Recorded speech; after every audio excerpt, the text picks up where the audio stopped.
কৈছে মই নাজানো ভাৰত চৰকাৰে আমাৰ লগত এইবিলাক পতাও নাই কিৰণ ৰিজিজুৱে কিবা অৰুণাচলৰ পলিটিক্সৰ কাৰণে কৈছে আমাৰ লগত এইবিলাক কথা হোৱাও নাই আৰু আমি ক'ত আনিম ক'ত আমাৰ মাটি আছে গতিকে এইবিলাক যিবিলাক কথা কৈছে সেইটো কথা চাকমা হাজং কোনো মানুহে মোক আজিলৈকে লগো কৰা নাই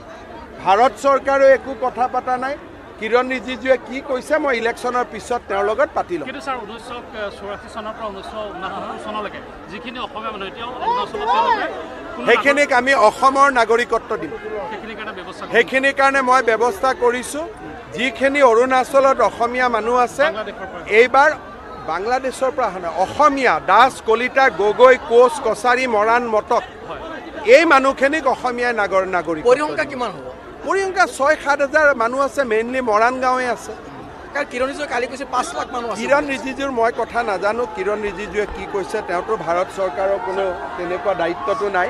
কিন্তু অকল আমি মৰাণ মটক এই মানুহখিনিক আমি PRC দিম গতিকে মৰাণ মটকৰ লগত বেলেগ কমিউনিটি